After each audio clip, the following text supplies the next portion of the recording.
Hello student, हम आपके लिए उत्तराखंड की जो टेस्ट सीरीज है उसका अगला प्रश्न पत्र लेकर के आए हैं। उत्तराखंड की जो आगामी परीक्षा है उनको दृष्टिगत रखते हुए महत्वपूर्ण प्रश्नों की आपकी जो श्रृंखला हमने चला रखी है जीएस और उत्तराखंड की। कल जीएस का उत्तराखंड का हो गया, आज जीएस का। एक दिन उत्तराखंड एक दिन जीएस, इसी तरीके से चल रहा है। बाकी आपको पता है हमारी टेस्ट सीरीज पेड वाली जो चल रही है वो आपके मात्र 150 रुपये में आप हमारे ऐप एसएस स्टडी से खरीद सकते हैं, जिसका आपका लिंक आपके वीडियो के डिस्क्रिप्शन में पड़ा हुआ है। वहां से 150 रुपये मात्र में पूरी टेस्ट सीरीज है, जिसमें 20 से अधिक आपके क्वेश्चन पेपर आने हैं और 150 नंबर पूरे आपके आरओ के जो आपका सिलेबस है उस पर आधारित होंगे। तो वो आप वहां से पेड खरीद सकते हैं। बाकी यहाँ पर ये चल रहा है। तो इसमें पहला क्वेश्चन है, बैंड विथ से तात्पर्य है। बैंड विथ मतलब एक इकाई समय यानी कि प्रति सेकंड जो बिट्स हैं उनके आपके स्थानांतरण की जो संख्या है उसे बैंडविड्थ बोलते हैं। जैसे हम बोलते हैं कि kbps पर सेकंड, यानी कि इतना क्या आपका किलोबाइट क्या हो गए प्रति सेकंड आपके बिट से ट्रांसफर हो गए, तो उसे बोलते हैं। तो एक प्रति इकाई समय में स्थानांतरित बिट्स की संख्या को क्या बोलते हैं? जैसे एक इकाई समय कुछ भी हो सकता है, तो उसको आपके क्या बोला जाता है? बिट्स बोला जाता है। तो आपका बैंडविड्थ आपका बिट्स का एक इकाई समय में स्थानांतरण है, मतलब नेटवर्क में एक स्थान से दूसरे स्थान तक प्रसारित होना। कौन सा एक ऑपरेटिव सिस्टम नहीं है? ऑपरेटिंग सिस्टम नहीं है। देखो, विंडोज ऑपरेटिंग सिस्टम है, उबंटू भी काफी फेमस ऑपरेटिंग सिस्टम था, मैक भी आपका ऑपरेटिंग सिस्टम है, गूगल एप्स ऑपरेटिंग सिस्टम नहीं है। ये क्या है? एक एप्लीकेशन है, ठीक है। ये आपका कैसा आपके ये सब आपके सिस्टम ऑपरेटिंग सिस्टम सॉफ्टवेयर है, सिस्टम सॉफ्टवेयर जिन्हें बोलते हैं। अगला क्वेश्चन है, अल्टा विस्टा निम्नलिखित में से क्या है? अल्टा विस्टा ए प्रोग्राम, बी सॉफ्टवेयर, सी ब्राउजर और डी सर्च इंजन। अल्टा विस्टा एक सर्च इंजन है, जैसे हम गूगल को उपयोग करते हैं, गूगल की तरह का ही एक सर्च इंजन है अल्टा विस्टा। अगला क्वेश्चन है, बार कोड में कितने डिजिट होते हैं? जो आप दुकान में शॉपिंग करते समय आपने देखा होगा कि विभिन्न तरह के आपकी लंबी रेखाओं वाले जो आपके क्या होते हैं, जैसे आप स्पीड पोस्ट भी कराने जाते हो तो वहां पर भी आपने देखा होगा जो स्पीड पोस्ट के आपके लिफाफे पर स्टिकर लगता है उस पर जो बारकोड पड़े रहते हैं। तो बारकोड में जो आपके डिजिट होते हैं वो होते हैं 13। किसी बारकोड में जो डिजिट की संख्या होती है 13। अगला क्वेश्चन है, टेस्ला ने अपना मुख्य आपका वित्त अधिकारी किस भारतीय को नियुक्त किया है? ये आपका वित्तीय अधिकारी है। मुख्य वित्तीय अधिकारी किस भारतीय को नियुक्त किया है? टेस्ला मतलब जो दुनिया का आपका टेस्ला है, दुनिया की सबसे जो बड़ी कार निर्माता कंपनियां हैं उनमें से एक है और दुनिया के सबसे अमीर आदमी की ये कंपनी है। तो ये जो आपका टेस्ला है इसका जो अध्यक्ष बनाया गया है, कार्यकारी अधिकारी बनाया गया है वित्तीय, वो आपका वैभव तनेजा, भारतीय मूल के हैं वैभव तनेजा। अगला क्वेश्चन है, 2023 में प्रधानमंत्री जनधन योजना में लाभार्थियों की संख्या किस राज्य में सर्वाधिक है?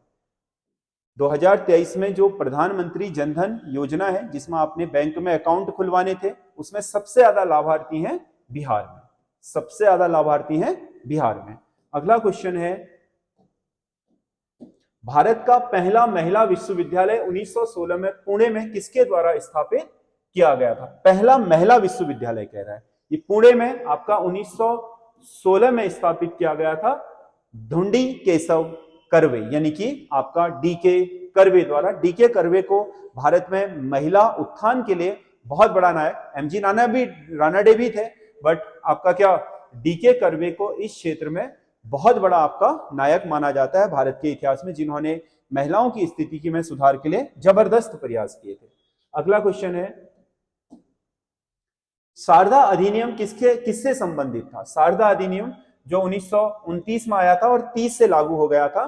शारदा अधिनियम था विवाह की न्यूनतम आयु फिक्स करने के लिए आपके, जिसमें जो आपके लड़का और लड़की की न्यूनतम आयु है विवाह की वो निर्धारित कर दी गई। बाद में आजादी के बाद 18 और 21 जो हुआ है वो पहले 16 और 18 हुआ करता था शारदा अधिनियम में। तो शारदा अधिनियम आपके 1929 में लाया गया था और 30 से लागू हो गया था। तो ये था बाल विवाह से संबंधित, इसमें बाल विवाह पूरी तरीके से निषिद्ध हो गया था। अगला क्वेश्चन है, तृतीय आंग्ल मैसूर युद्ध की समाप्ति किस संधि के साथ हुई थी? तृतीय आंग्ल मैसूर युद्ध जो आपके अंग्रेजों और टीपू सुल्तान के बीच लड़ा गया था। पहला युद्ध हैदर अली ने लड़ा, दूसरा भी हैदर अली ने लड़ा, लेकिन दूसरे युद्ध में हैदर अली की आपकी क्या मृत्यु हो गई थी, घायल हो गया था, तो टीपू सुल्तान ने मोर्चा संभाला। और तीसरा युद्ध जो सबसे महत्वपूर्ण आंग्ल मैसूर युद्ध में, वो आपका टीपू ने लड़ा था और इसका अंत हुआ था श्रीरंगपट्टनम की अपमानजनक संधि के साथ, जिसके बाद टीपू सुल्तान पर लगभग आपका अंग्रेजों का नियंत्रण हो गया था।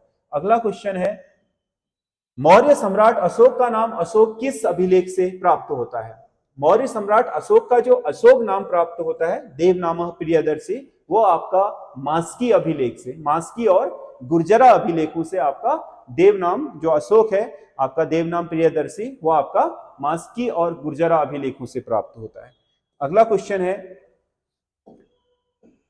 3 अभिलेख ऐसे हैं जहां से अशोक का नाम अशोक प्राप्त हुआ है। कोई संसद सदस्य सदन की आज्ञा के बिना लगातार कितने दिनों तक अनुपस्थित रहने पर उसकी सदस्यता खत्म की जा सकती है?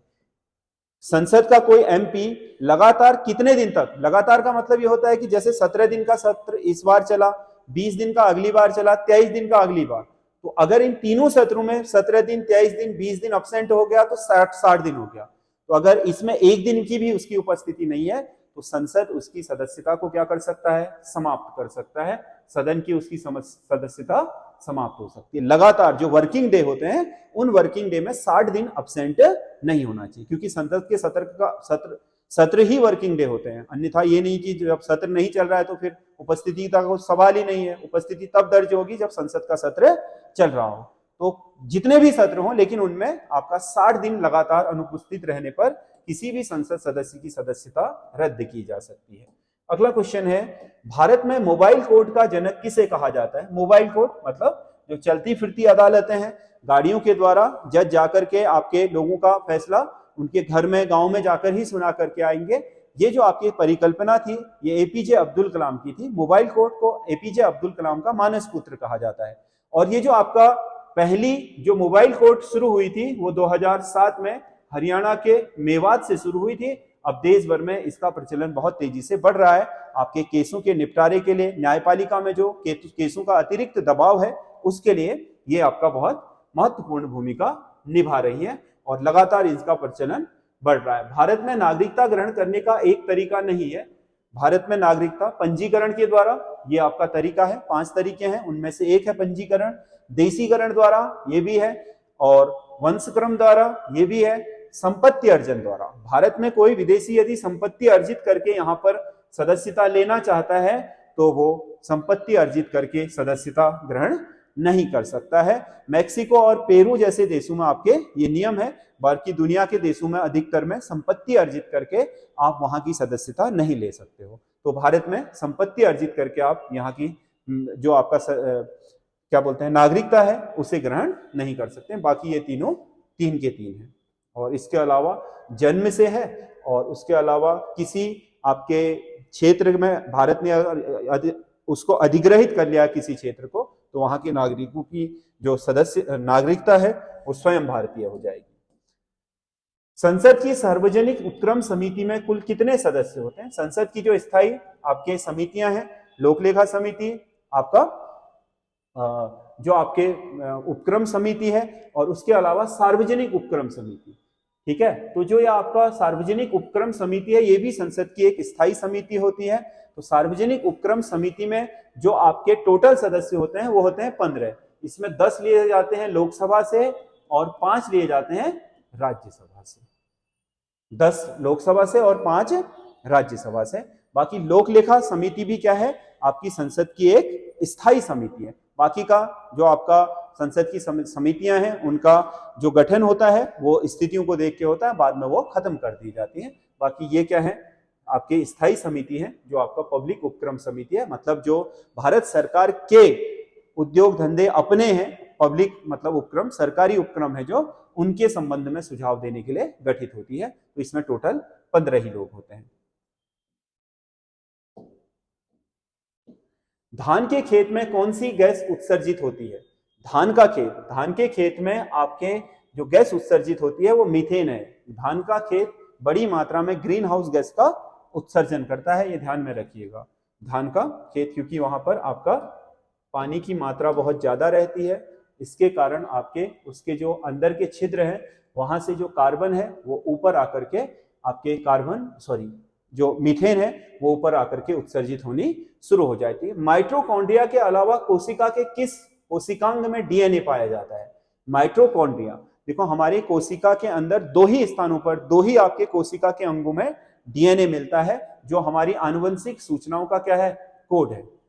तो इस आपका डीएनए को दो जगहों पर पाया जाता है, एक तो माइटोकॉन्ड्रिया हो गया जो प्रश्न में ही दिया हुआ है, दूसरा है नाभिक।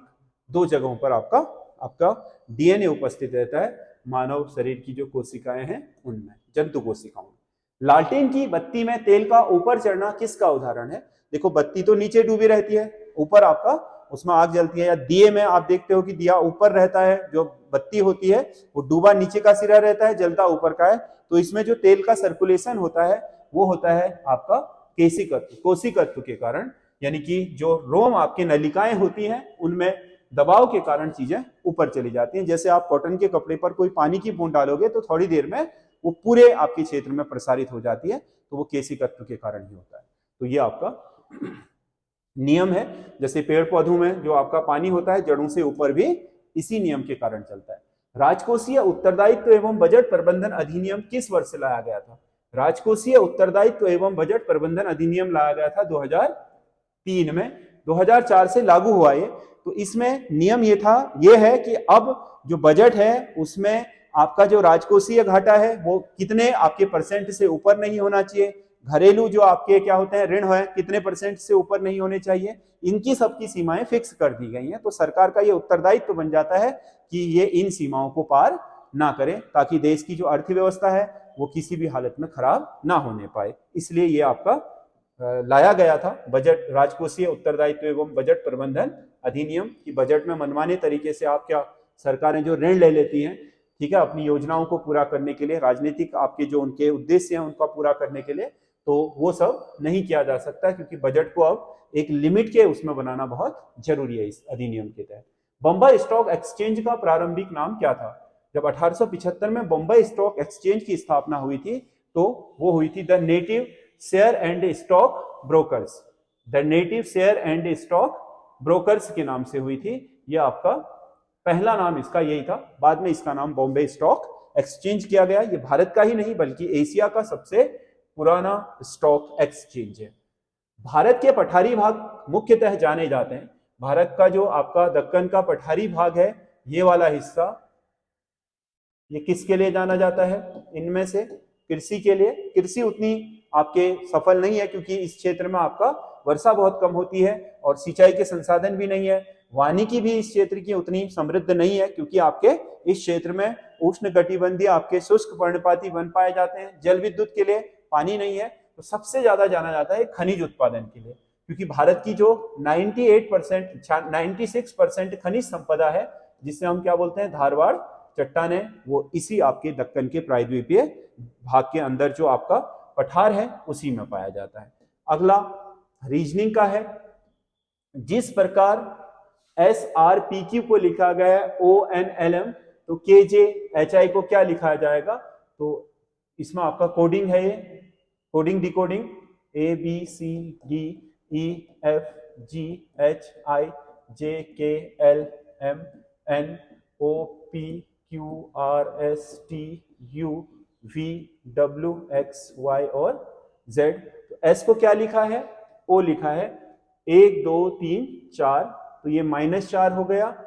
और R को क्या लिखा है? N, 1 2 3 4, तो -4 हो गया। P को क्या लिखा है? L, 1 2 3 4, -4 हो गया।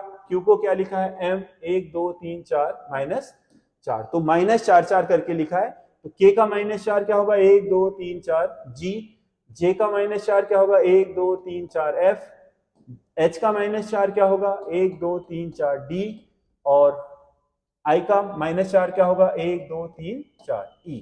तो GFDE इसका सही आंसर होगा। अगला, टेलीफोन डायरेक्टरी में दूसरे नंबर पर कौन सा नाम होगा? डायरेक्टरी आपके जो हमारा जो डिक्शनरी होती है उसके क्रम में होती है। डिक्शनरी में आपका क्रम फिक्स होता है, जैसे ए आएगा, ए के बाद बी आएगा, बी के बाद सी वाला आएगा। यदि ए के साथ ए वाला हो तो वो पहले आएगा ए के साथ बी वाले से। तो जैसे इसमें क्या है, आर के बाद ए है, सबसे पहले कौन आएगा देखो, आर के बाद ए, आर के बाद ए, आर के बाद ए। तो इन तीनों से तो आप फाइंड आउट ही नहीं कर पाओगे कि कौन सा आएगा। अगला क्या है तीसरा, एन, एन, एम और ए। तो इसका मतलब क्या है, इसमें तीसरा भी ए आ गया है, तो सबसे पहले नंबर पर होगा 1। उसके बाद अगला देखो, तीसरा यहां पर क्या आ गया एम, तो दूसरे नंबर पर कौन होगा सी। अब इन दोनों में अभी भी फाइंड आउट नहीं हो पा रहा है, इन दोनों में डी तक सेम है, एच और ई में से कौन पहले आएगा ई, तो तीसरे में ये, चौथे में ये। तो टेलीफोन डायरेक्टरी में दूसरे नंबर पर कौन सा नाम आएगा, RAMA, रामा। तो ये वाला आपका सही आंसर होगा दूसरा। अगला क्वेश्चन है, कौन सा एक अन्य 3 से भिन्न है? कौन सा एक अन्य 3 से भिन्न है?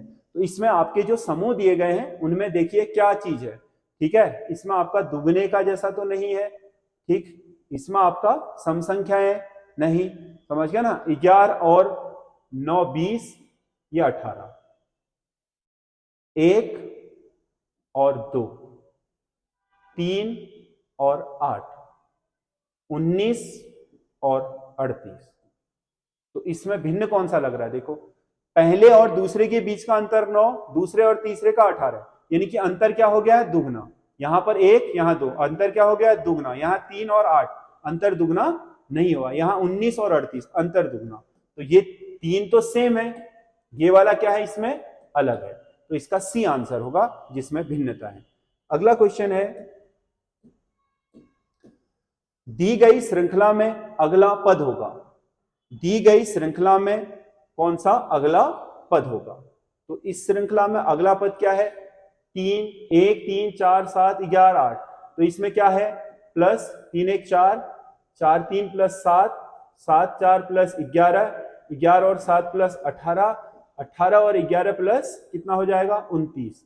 तो इसका सही आंसर होगा ए, इसका सही आंसर होगा ए। अगला क्वेश्चन है, कौन सा आरेख हिंदू शिक्षित और मुस्लिमों के बीच संबंध दर्शाता है?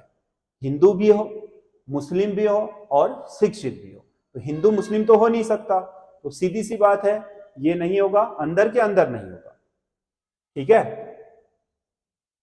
और ये वाला भी नहीं हो सकता, ये वाला हो सकता है। देखो, अगर हम इसे हिंदू कहें तो ये मुस्लिम होगा, हिंदू और मुस्लिम अलग अलग हैं दोनों। ये वाला शिक्षा है, कुछ हिंदू शिक्षित होंगे, कुछ मुस्लिम भी शिक्षित होंगे, तो ये क्या वाला क्या है, शिक्षा का। तो ये आपका बी इसका सही आंसर हो जाएगा। तो कुल मिलाकर के ये आपके 25 क्वेश्चन है जिसका आपका एक्सप्लेनेशन कर दिया है। बाकी इसकी आपकी जो पीडीएफ है वो हमारे टेलीग्राम चैनल संजय देव क्लासेस से आप प्राप्त कर सकते हैं। बाकी आपको हमने बता दिया, हमारी जो पेड सीरीज है वो आप एसएस स्टडी ऐप को डाउनलोड करके कर सकते हैं, जिसका लिंक आपके इसी वीडियो के डिस्क्रिप्शन में भी पड़ा हुआ है और इसे हम कमेंट बॉक्स पर भी डाल देते हैं। तो उस डिस्क्रिप्शन से आप ऐप डाउनलोड करें। केवल 150 रुपये बहुत ही न्यूनतम फीस रखी गई है और 20 से अधिक आपके 150 नंबर के पूरे आपके उत्तराखंड के आयोग के पैटर्न पर पेपर फॉर्मेट किए गए हैं। तो उनको आप वहां से डाउनलोड, वहां से आप टेस्ट दे सकते हैं, टेस्ट अटेम्प्ट कर सकते हैं। आप बहुत शानदार तरीके से टेस्ट का जो आपका तरीका है वैसा ही उसकी सेटिंग की गई है, आप आजमा सकते हैं आप कितना बेहतर कर पा रहे हैं। और साथ ही साथ आपको हमारे वीडियो कैसे लग रहे हैं उस पर कमेंट करिए। अगर कहीं पर कोई सुझाव है तो आपके सुझाव हमें मान्य होंगे। बाकी जिन बच्चों ने कल के वीडियो में एनआईटी वाली बात करी थी कि 2009 में स्थापित है, तो वो एनआईटी की साइट में जाकर के देख लें आप। एनआईटी की साइट में 2010 ही है, तो परीक्षावाणी में एक जगह 2010 है, एक जगह 2009 भी है, इसीलिए उसमें कंफ्यूजन हो गया होगा। तो 2010 ही है एनआईटी श्रीनगर या सुमाड़ी श्रीनगर वाला जो है, उसकी वेबसाइट में भी आपका 2010 ही दिया हुआ है। तो सही आंसर 2010 ही है। तो जो आपने सुझाव लिखे थे कंफ्यूजन के कारण, वो कोई दिक्कत नहीं, आप लिख सकते हैं जो भी आपको ठीक लगता है।